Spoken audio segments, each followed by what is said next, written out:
This episode is powered by DENmeditation.com, with locations in Los Angeles that normalize meditation and make it available to all. Though meditation is the primary focus, the bigger goal is for people to understand and love themselves, thus creating more harmony in the community at large. To find out more about Den Meditation's teacher training programs, retreats, and all things Den Meditation, go to DENmeditation.com.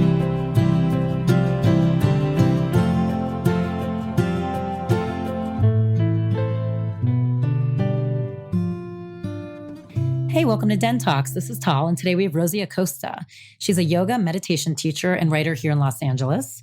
She also has a top-rated health podcast called Radically Loved with over 1 million downloads. You should absolutely check it out. She's an East LA native, and yoga gave her the strength to see another road for herself versus getting in trouble and going to jail. And we really dive into what it's like to grow up in a darker environment, one where you're taught not to have any hope, to just accept that life is hard, one where you go to sleep at night hearing gunshots and people being beaten. It really took a toll on her, and she started having panic attacks by the time she was 13. She talks about the idea that we all have potential, what that means, and how you can start to believe in it. We talk about faith versus belief and choice. These are all factors that no matter where you are in society, you have access to them. Changing your pattern of thought in just the smallest way can change your entire life forever. With that, her personal practice at the end of the episode is a 5 to 10 minute meditation on shifting your perspective. And if you're in the LA area, you have a chance to experience her magic in person on Friday, November 16th in Studio City, where she'll be conducting a workshop on exactly what we were just chatting about, shifting your perspective.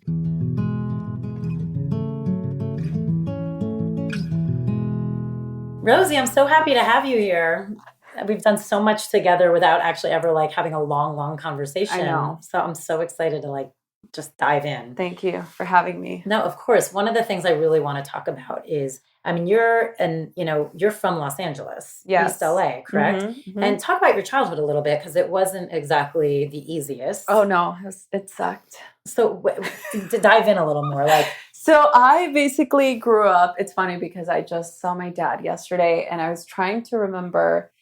I work with this nonprofit called Lunch on Me, where they feed. We love Lorea. Yes. Oh my goodness, she's amazing. And so she's by the 2 times I've gone down there, where I actually was where I grew up was a little apartment, not that far from there. And the last time I was there, I was trying to drive and figure it out, and I couldn't remember the streets. And my dad just told me where it was. And now, of course, it's the arts district, and there's all these there's all these art lofts and everything, and I don't even know if that little apartment complex is standing anymore, but so by the way, Lunch on Me is at Skid Row, just so people get more of a sense of what Rosie's talking about. Yes. And if you're not familiar with this foundation, have you had her on? She's so incredible, and she's just feeding the homeless with these organic meals, and she's just a beautiful soul. And she's going to be Mother Teresa. Yeah. She's incredible. Okay, so I basically grew up in the early 90s it was a very sort of tumultuous time. There was a lot of gang violence. There was a lot of just chaos happening. It was during the LA riots time. So we lived in an area where kind of if you went down the street to the right, it was a little bit more residential and a little bit more calmer. And then if you went to the left, it was just bad. You're headed towards downtown. It's just bad. People are doing drugs on the street, and it's just not good. And so I basically, both my parents are immigrants. So my mom's from Spain, my dad's from Mexico, and they met and they got pregnant with my older sister, and then they had me 3 years later. And so my dad actually decided to bring his family up from Mexico. And so we had 8 or 9 people living in a 1-bedroom apartment. Oh my God. And it was just, and for me, a child girl, I didn't know any difference. Right. I didn't know that it was I slept wherever I slept. Was there something beautiful about it too? It was definitely nice to always have people around, especially your family. It was lovely. I always had, and we lived in kind of a little, I wouldn't know what you call it, like a little cul-de-sac apartment complex where they were kind of all together, but they were all individual. I wouldn't even know how to like explain the setup, but basically everybody knew everyone and there was tons of kids running around, and the only thing that we ever had to be careful of was not being out once it was past, you know, sunset, because it was dangerous. You know, there was like a couple of people associated with gangs around that lived around us. So we just kind of knew not to hang out with certain kids. But it's when you're a kid, you don't know. It's like, oh, hang out with this person, but don't go to this person's house, you know? And that almost makes you want to go more. Yeah. And we didn't know any better. And yeah. So anyway, that was kind of the beginnings of how I grew up, you know, in this type of not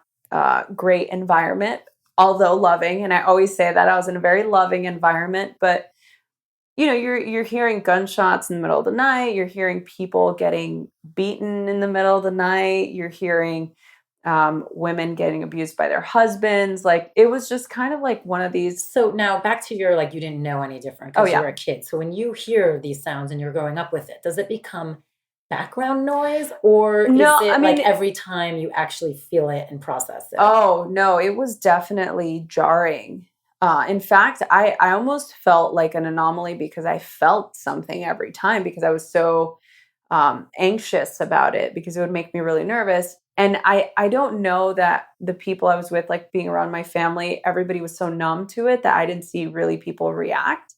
But for me, it was so scary because, you know, you're hearing like blood curdling screams in the middle of the night. And it's just like, you know, here I am, 4, 5, 6, 7 years old, like just not sleeping because I was just afraid, you know. And you know, I was also raised in a Catholic household, so that was kind of its own little dynamic. My grandmother would always host these. My grandmother's Peruvian, my dad's mother, and so she would always host these like prayer circles for, you know, the little grandmas in the area to come and pray, you know, for, you know, the environment or for their own kids. And so I was around these little prayer circles, you know, twice a week with these women in a circle crying because somebody's child's died or somebody's grandkid got put into jail, or you know, somebody is in the hospital because they got into a fight, you know, or somebody lost their job. So it was just this weird, like chaotic but like kind of beautiful environment. There was love and support. Yeah, there was definitely that.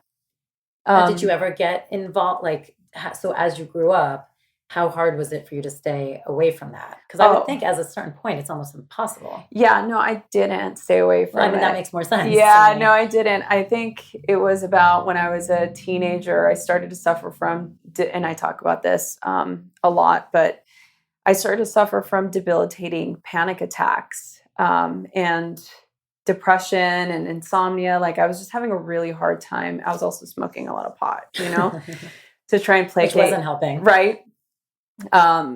It was just, it started kind of, all of these things from my childhood started to really manifest themselves. My parents ended up splitting up, and my older sister and I were living with my mother, and I was just having a really hard time in school. Like I couldn't concentrate, and I was having these really sort of visceral moments of just wanting to just be in a corner. Like I was in fear of everything. I was scared of everything. I didn't want to leave my house. And like my mom didn't understand what was happening. She like forced me to go to school. And then when I was at school, like I wouldn't leave school because I was afraid to like go home.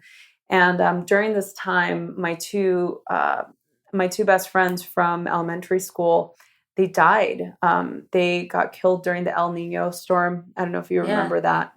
Did they pass away before you were having this panic, or during? They were like it happened all during like the same time. So I feel like that event really compounded it. Yeah, it made it that much more intense. And so I remember just like there was this time of just really dark, like I didn't really know what life was about and why people were alive and like why this place was terrible. You know what I mean? So that's what I was about to ask you. So when you say it's dark, so for you, were you not, you just weren't understanding the purpose of what you were doing there? Yeah, I didn't know. What are we striving for? I'm like, what is the purpose of being alive? Like there's nothing. And being surrounded by people like family members that are like, oh, life is really hard. You just have to get used to it. This is just the way the world is. During that time, my mom was actually having a self-development phase. She was working at the Children's Hospital in Hollywood, and she happened to get a pamphlet from the Self-Realization Center. And she came home with these little pamphlets, and she's like, oh, you should come with me because somebody said that, their daughter was having really bad anxiety or really, really bad stress. And she said she went here and it really helped. And so I ended up just going with her. She was having her own download How lucky. of sorts. This is amazing. I ended up going, and we went to that center. Have you ever been? Yes, but this is amazing that your mom randomly. I'm still like stuck on the fact that like there was like divine intervention here. Yeah, and so I ended up going, and the minute I went in, I thought it was so weird, right? Because people are weird. Yoga people are weird. I can say that I'm a yogi. They're weird, And so I walked in, and I sit down, and people are like chanting, and like they're doing all these things, and I'm just like looking at my mom. How old are you like, again? I was like 16. Yeah, I was like 15, point, you're 16. Like rolling your eyes. Yeah, I'm like, this is whatever. And then like my mom's like trying to like follow along, and I'm just like, okay, I'm like, this is weird. Like, get out, like, Mom, get out. This is a cult, But there was somebody that was leading the lecture, and they said they were talking about something, and then said something about how we're responsible for our own happiness and how we need to be able to recognize all the gifts in life and how beautiful life is and all these things that I was just kind of like, I don't know about that. There was something that was ringing true in my soul. It got you thinking. Yeah, it got me like, oh, maybe there is another way. Is there another way? Do these people really believe what she's saying? Because what if it is true? I've always been like a super detective. And so I've always been like super detective because that was just kind of. But that helps you when you're going on an inward journey. Yeah. Because then you're willing to ask the questions. Yeah. And that's really what began to kind of put me on the path of my spiritual journey. So basically someone just saying the words of you have a choice. Yeah. To be happy or not to be happy is what allowed you to start changing your perspective. Yeah, because nobody had ever said that to me before. See, that's amazing. So because I strongly believe that, but talking to someone who I know came from a place with less opportunity right off the bat, it's amazing to know that still just that little nugget can actually be life-changing. Yeah, because we didn't have, in fact, this is another thing that I've talked about in the past. In fact, it was discouraged to believe that you can do better. Because then if I did better, this is like coming from my family. If you did better, that meant you were better than us. That would mean that you would see how bad I am. That means you don't love me. So you wanting to do better, you wanting to be better. Means you don't like who we are. Right. We're not good enough. Yeah. This isn't good enough. Exactly. Meaning, you don't like yourself because you're part of us. But it's funny because it's not always like a better.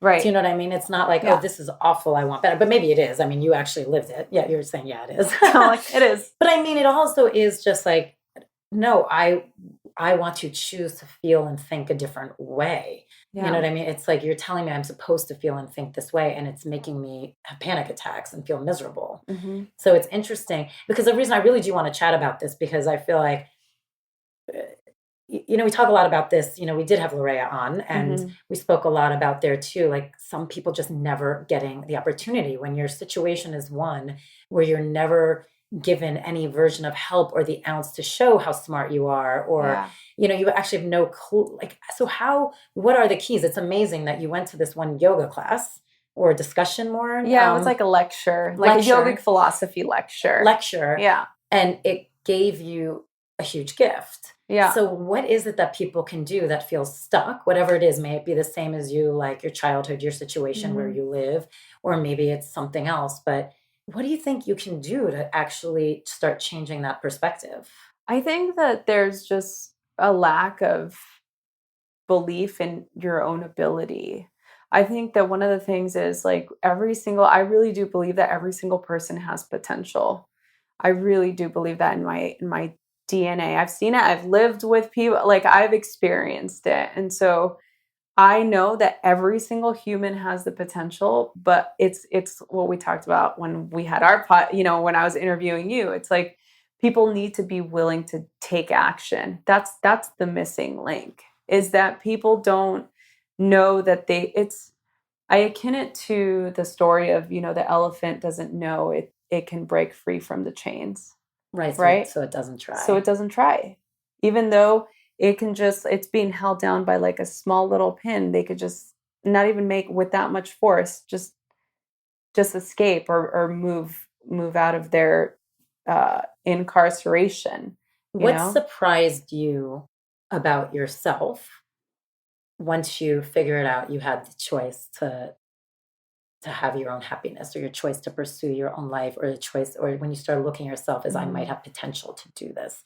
What surprised, like, were there any things you're like, I didn't realize that about myself? Oh yeah, so many because I had no idea that I was I would hear it from teachers at school or people that would say, "Oh, you have so much potential." And it's like I just didn't get what that meant. I didn't know that it could actually do something for me. I didn't know that I was actually able to, get good grades in school, that those types of things that I always really enjoyed reading. And again, this was another thing that like my friends would make fun of me because I would read and they're like, "Oh, you're a nerd," and it's just like, Isn't that okay, amazing? whatever. And the other thing is that my sister, I have an older sister, she's 3 years older than I am, and we look totally different. She was always the studious one, and I was always the one that's like, oh, we'll see where you end up, because you're like not the smart one, right? And Yeah. so my goal was always to be smart. Like I always wanted to be the smart one. I always wanted to read. I always wanted to like get good grades, but I couldn't get too good of a grades because then people were going to think that I was trying to be better than them. So I had to kind of toe this line and I knew that I was doing that.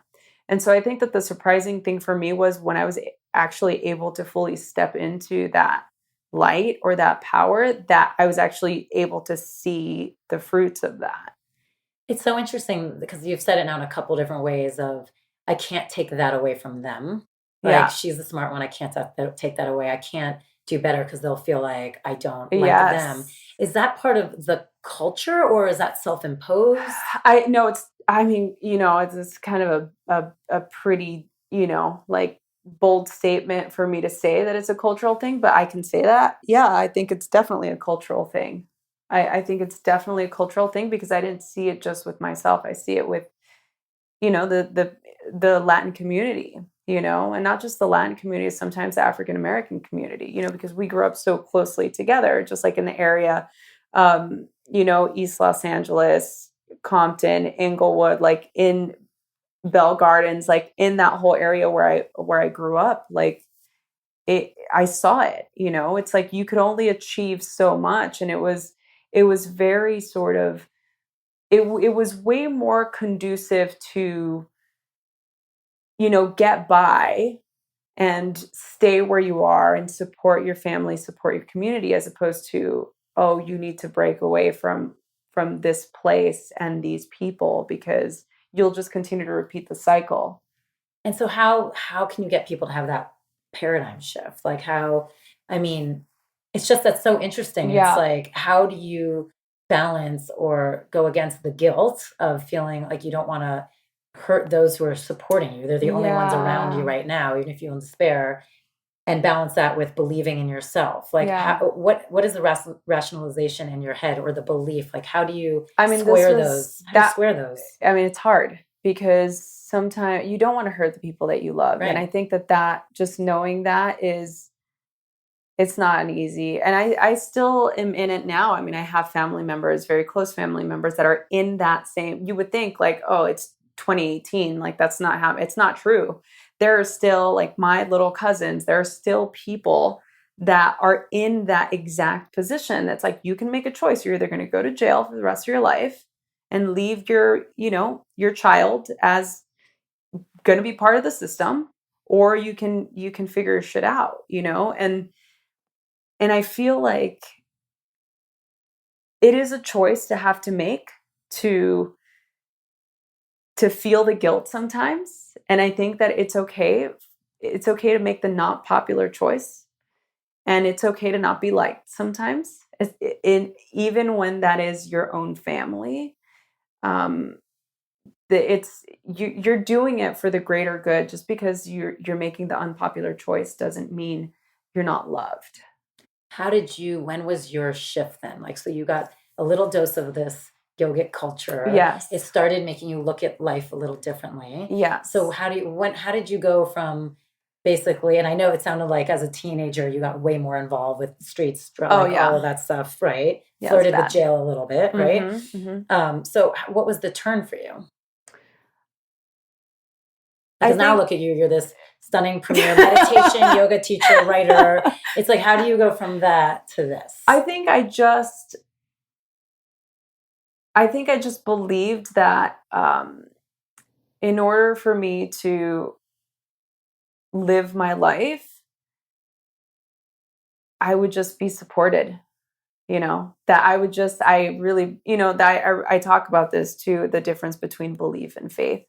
Like, I feel like in that moment I had full faith, because you can believe in something and then the next minute you're not believing in it because it's proved wrong or whatever. But faith is just like, I'm going to be okay. Yeah. It's having a sense of bewilderment. It's being able to just be in this state of expansiveness where it's like, you know what? I'm gonna I know that things are gonna work out. I got to this point where it was like I didn't have a desire to be alive. I mean, that's really what the pivotal moment was. A pretty low moment. Yeah. and I was like 18, 19, and I was like, I just don't understand what the purpose is. Like, I don't see what the reason for living. Like, I just don't see it. I don't feel it. It was really clear to you that this was not your life. Right. So it's like you were like on the tracks of something that just wasn't yours to begin with. Right. And at that point, you're like, you didn't know how to get off of that. Yeah, because so it's like, you're in this predisposed scenario. I knew that I didn't want to become a victim of the predisposition of my socioeconomic standpoint. Like, I just knew, I knew it from when I was a child. Like, I'm living this life. It was almost like I was acting as if, I was living this life and this is what it was. But internally, I'm like, no, this doesn't feel right. This isn't me. This isn't what I'm supposed to be doing. And the minute that I made that shift, when that low moment where I was like, okay, either I'm going to just, decide to not live, or I'm going to live, and this is the way that I'm going to live my life. And I did it, and I'm still doing it, but when I was able to finally make that shift, everything changed. And I'm not kidding. Like, from that moment, that night to the next morning, everything was different. Did it feel different? Everything felt different, Tal. Like, I opened my eyes and the colors everywhere were different. It was just like, and I know this sounds a bit woo, but I get it. It was, everything changed. It clicked into you. Yeah. And I was like, oh, okay, that person is a part of my past now. That me is still part of me. Absolutely. But we don't, she can like chill now. You're driving now. Yeah. And that was it. And ever since that moment, I was able to, in a sense, not that I didn't care about my family or the people I grew up with, but I chose to do the things that I wanted to do the way I wanted to do them. And people were either going to get on board or not. And did they? Some did, some didn't. Some are still trying to figure it out. Really? So some people still have trouble with where you've... Yeah. They just take it as a personal affront. Yeah, they take it as, it's like, who do I think I am type of thing, and that's okay. And I love them. And I think that that's okay. That says more about them than it does about me. Absolutely. Do you get triggered by it at all or no? I used to, I don't anymore. I've spent thousands of dollars on therapy. But I'm sure it did. Cause you just were like, right. And like you said, it's their issue, not yours. It's theirs. And look, I love my people. I love my family. I love I wouldn't change the way I was raised or the way I grew up for anything in the world. Because you can't, number one. Right. But I just wouldn't. I feel like it taught me so much, and it really helped shape the person that I am. And I always felt like I knew there was something else. How much of your practice, of any version of spiritual practice, and by that, was it yoga or just shift of belief, were you carrying through this part, like when you were younger? Like, it's just, where I'm trying to get to. I feel like there's a conversation of like the privileged nature of how like yoga feels like it's a privilege. Oh, Do you know what I yeah. mean? Spirituality in some ways feels like it's a Yeah. privilege, which I always find asinine because religion is a version of spirituality, and Yeah. that is of all cultures, of all socioeconomic. Sure. So it's like, how can we break those barriers and Well, somehow? look, I mean, And you'll know. yeah, I don't know how to answer that at all. The truth of the matter is, like, if you're living on the streets, you're not going to have a spiritual practice, or like, you're not going to have, not that you don't have a spiritual practice. Let me rephrase. If you're living on the street, you're not concerned about your spiritual well-being. You're concerned about where your next Eating. meal is going to Yeah. come. So that's first and foremost. Like, people that are in that, living in that survival, those people are, it's just the privilege is us, you and I, being able to have these pursuits because we are in a position where we can actually help people in the position that we're in to create a better world and to support people that are going to help people on the street, you know, to create a better life or to find shelter. But the truth is that, you know, we can continue to try to bridge that gap, but people can only step into this place when they feel secure and when they have food in their system. I get it. You know, because, you know, I wrote this article for Mantra magazine a couple years ago that was, you know, my dad was having hypertension and stuff. And like, I was telling him, I'm like, oh, let's do a meditation. And he's like, oh, meditation's for rich people. And I'm just like, that's what I mean. Yeah. And I'm like, well, no. You know, I think that this is a common misconception because there's two factors here at play. Number one is it's a mental block that you think that you have this belief that is not true because anybody can meditate. It's free. It's free. You can do it anywhere. In fact, we can do it right here in your apartment, you know? And the second thing is, you know, do you feel safe in your environment and do you know where your next meal is coming from? If you know those two things are yes, then you can meditate and you can actually do something that's going to benefit your health and your life. And it's actually going to create something of substance. And you don't have to be rich. And again, it's like, are you saying financially rich? Or are you saying rich in your experience or in your life? And like, we went into this deep philosophical, and my dad loves philosophy. And so he goes in, like, we both go in it. And we can go there. And I was able to change his perspective. And so now, like, you know, 3 or 4 years later, like, he has a totally different perspective, not only with what I do, you know, which I'm sure is nice, by the way. Yeah. And just with his own relatability to this practice. But he sees it even with his friends. You know, he talks to his friends about what his daughter does. They don't understand. And they're like, oh, you know, well, she lives in Hollywood, you know, with rich people. And it's just like, oh my God, Dad, you're so crazy. Like, it's this thing, this like mental thing that, oh, because I like to get my food from Whole Foods, or I like organic, like avocados, you know what I mean? It changes this whole thing of like, oh, this is only a lifestyle that wealthy people can afford. And I'm like, no, it's choices. You know, you decide to spend X amount of dollars on Starbucks every day, and, you know, you drink occasionally, and you allocate your money doing these types of activities where you can shift your choices and make other choices. Like, it's the same thing. We have the same opportunity. And it keeps going back to choice. Yeah, it goes back to choice. And that's one thing we all do have, I guess. Yeah. Even it's, I guess what you're saying, which I think is so interesting, even in certain circumstances, you still have choice. It just might be different on how you start moving it forward. Sure. But you still have choice. I want to go back to something you said earlier, which I keep hanging on. You were talking about potential. Like, all of a sudden you felt like I have potential. Mm-hmm. I have potential. And you said, I heard it so much. Like, I actually heard it from my teachers. I heard it from places, but I didn't understand what it meant. What did you think the difference is, or of helping someone understand that they truly have potential versus just saying you have potential?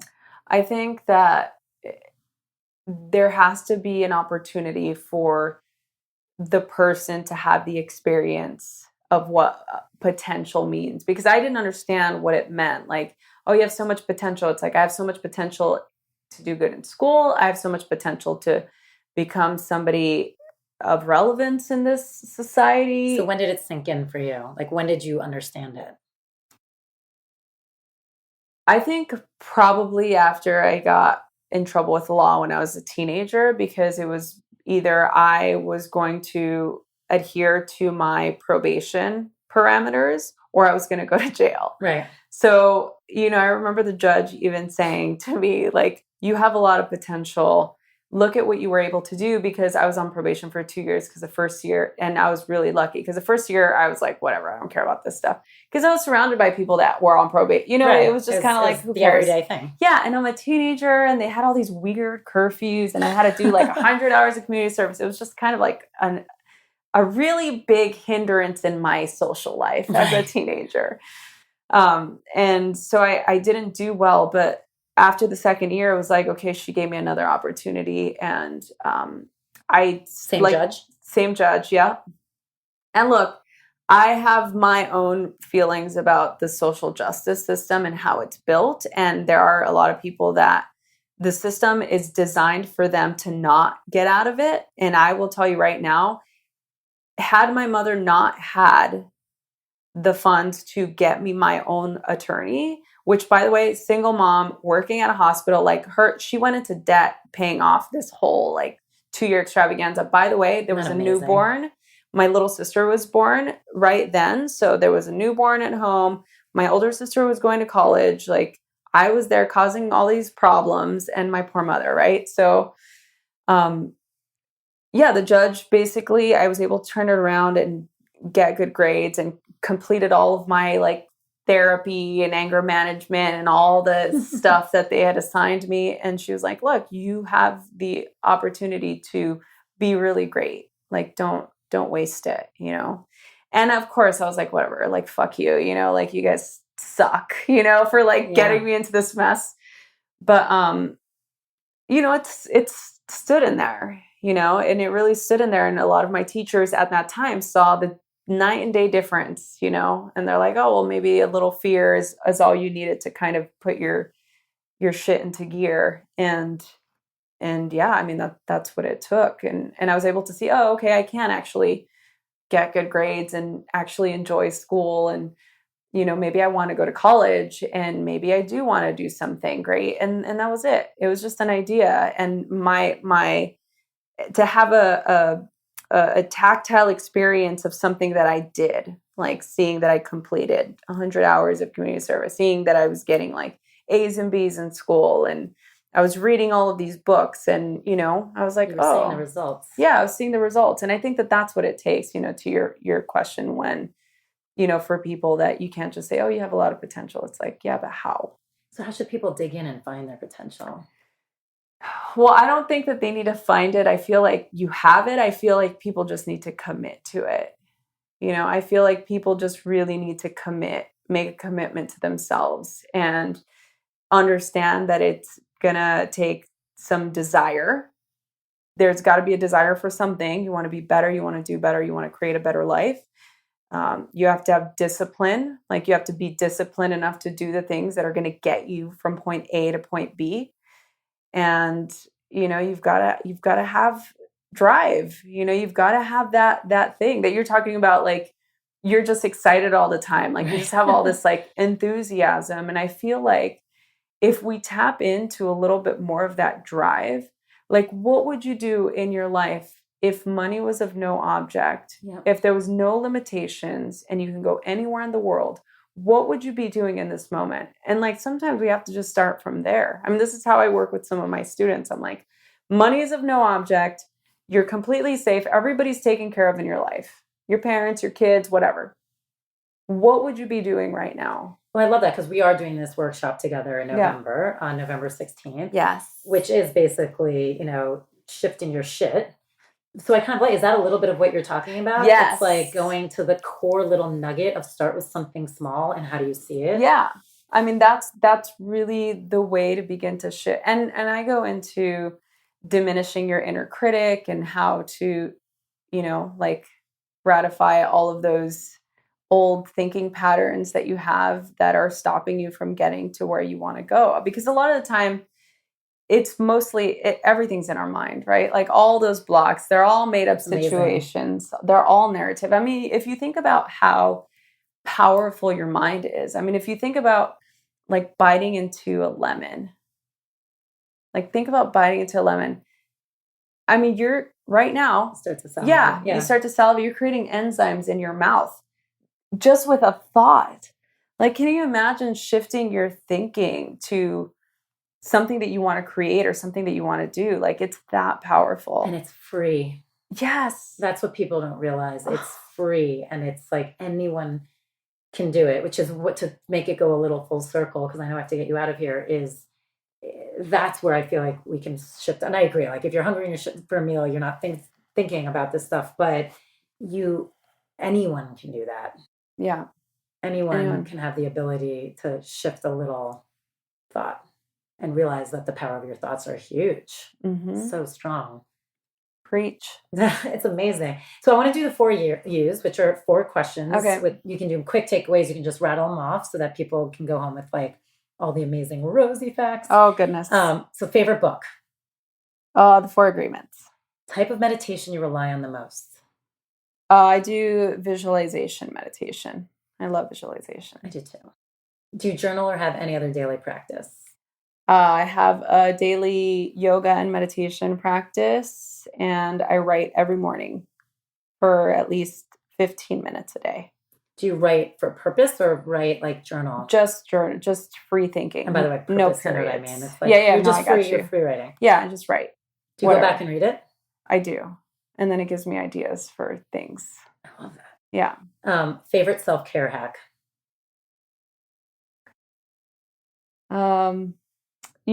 I think.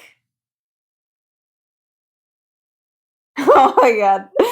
I was doing this thing back when I said that. I was doing this thing where I, right at the end of a shower, I do about like 15 to 60 seconds of ice cold shower.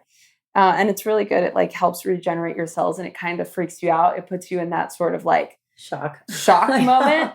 But then like your day is, if you're curious about what it makes you feel, I'm not going to tell you what it does, but just try it for a week and see if it makes a difference. It's better to do it in the morning, but just try it. Just try it. Just shot of ice cold. Shot of cold. I like it. So when you look back at yourself now, like from a kid to now, do you feel like it's 2 separate people? No, I'm still the same ghetto fabulous. But I think that's great. Can you talk about that for a second? Because I feel like a lot of people do feel like a spiritual journey changes you. No. And I think there's always something interesting to say of like, no, it kind of just enhances who you are. Yeah, definitely. I think that my spiritual path made me more of who I am and who I've always been. I feel like I'm the exact same person, like I'm the exact same person I was when I was 5.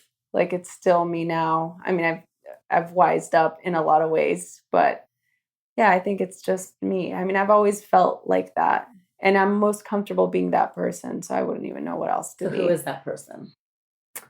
She's just, she just loves being alive. She just loves being like grounded and connected, and she loves people. She believes in humanity. She loves nature. She just loves like the magic of this world. That's so beautiful. Yeah. If you could give one piece of life advice to everyone, especially I think your journey is amazing, because I feel like people get really annoyed hearing people talk like spiritually a lot, and I get it. They're like, oh, it's so easy. But I love, I'm being honest, and I think it's so nice to hear like someone who actually really, you've made changes in your life and you get every side of this coin. And I think it's kind of amazing that you have all this incredible wisdom to share. So if you give one piece of life advice, what should people tuck back there? I always say this when I teach, every class, it's always the same thing. I always say, always take an opportunity to be grateful for your life instead of reacting. Choose to reframe negative thinking and always know that the truest thing and the truest wisdom is in your heart. Oh my, well, that's a lot for us to think about. Thank you. No, I think that's incredible because it's really everything you've been talking about is how to shift your perspective. So thank you for being here. Nobody leave because she has her personal practice, which is going to be a 5 to 10 minute meditation on shifting your perspective, everything she's talking about here. And again, she's going to also be at the Den in Studio City, November 16th, with a workshop about shifting your perspective, which we've talked a lot about, which I love. So much, Rosie. And you are so beautiful and incredible. And thank you for your time. Thank you. It's so nice to be here. And I'm so happy to be a part of this community. And thank you for doing this and for creating this space. Thank you. So now it's time for Rosie's personal practice. It's going to be a 5 to 10 minute meditation on shifting your perspective. This time of year can leave us feeling anxious and disconnected. This is a grounding practice to drop you deeply into your body and connect you to the earth. You may want to use this meditation anytime you feel disconnected or anxious. It's particularly good for post-travel and post-holiday. It's so easy for us to become overwhelmed and ungrounded. This practice is essential. The idea of the air out there is about disconnecting from the chaos and connecting to a deeper, more essential place inside. So think about the electricity in your house. It doesn't work unless it's grounded. So part of this meditation will be breath focus and visualization.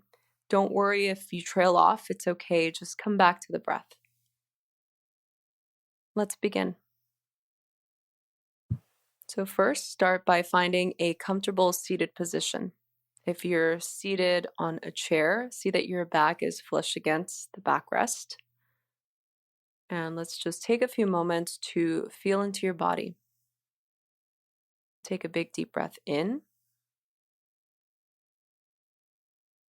Open your mouth and exhale everything out completely. And let's repeat it again 2 more times. Take a deep breath in.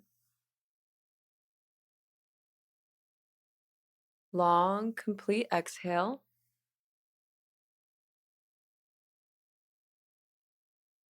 Good. And then one final time, take a deep breath in. Long, complete exhale. So just begin to relax and tune into just the natural flow of breath. You can take a traditional approach and inhale and exhale out your nose, or you can breathe normally.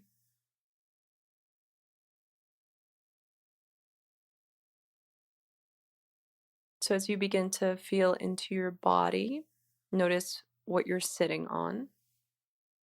Notice where your feet are. Notice how you sit, how you're seated. Notice your shoulders. Relax your throat. If your eyes are closed, soften your eyelids. And soften the space between your eyebrows. Even soften the crown of your head. And we'll take a few moments here to just scan our body.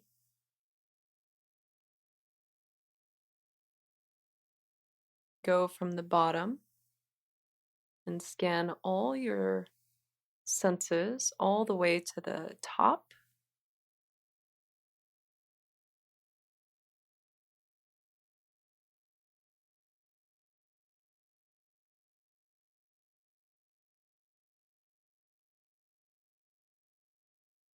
Notice any areas of the body that feel tense. Or notice a part that feels maybe a little bit tender. Just notice.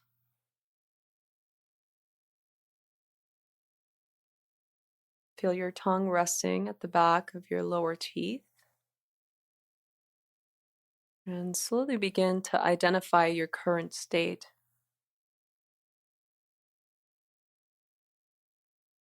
Notice if you're thinking about the past or thinking about the future.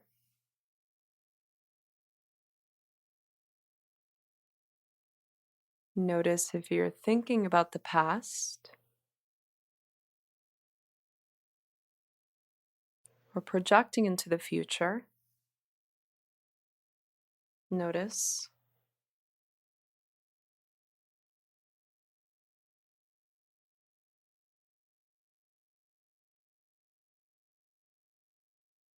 And slowly just begin to deepen your awareness on your breath. Let the inhale be deep and energizing. And let the exhale be relaxing.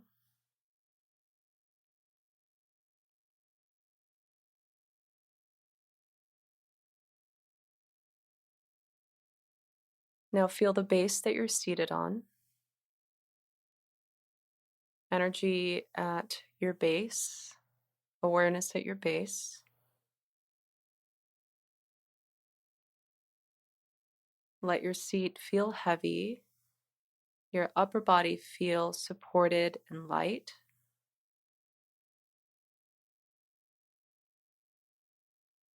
Begin to imagine like if you're sitting on grass, completely connected to the earth. Shoulders relaxed, the breath is calm, eyes softening, throat relaxing, deep breaths.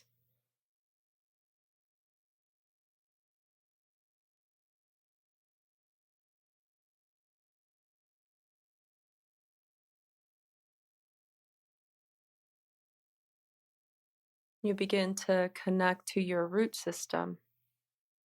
So more and more you feel established in the earth, anchored, stable.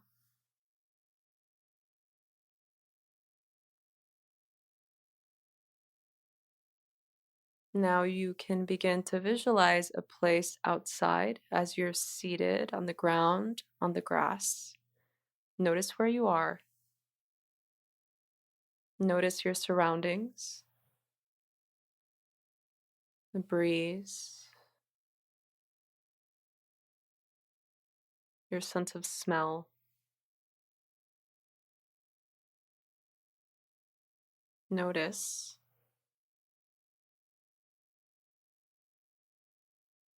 And from this place, begin to feel fully alive. What does it feel like in your body to feel fully alive? Notice any sounds,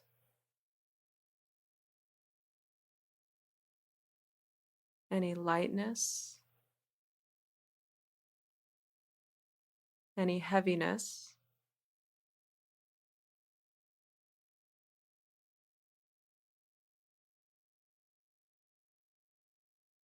Begin to turn your attention inward to a place where you seek adventure.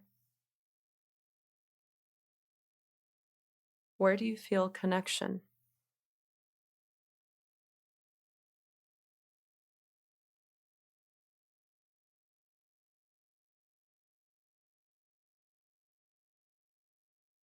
In this place, this is where you can feel at home.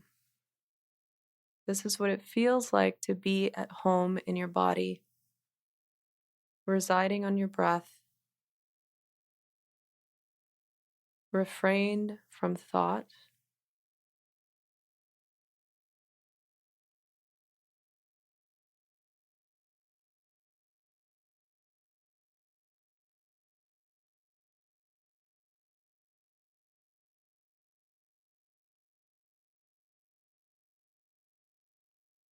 When you're ready, take a few moments.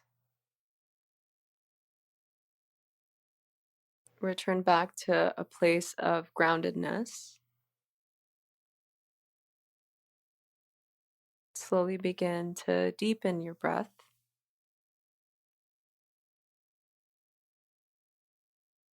And feel free to stay here longer if you like. Or very gently and sweetly, you can lower your chin and blink your eyes open. And come back into the room or to the space. Your meditation is now complete.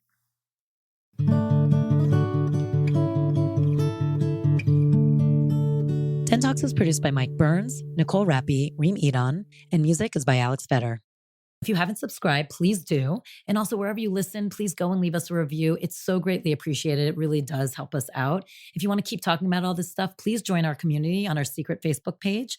Go to Facebook, search DENtalks Podcast, and join us there.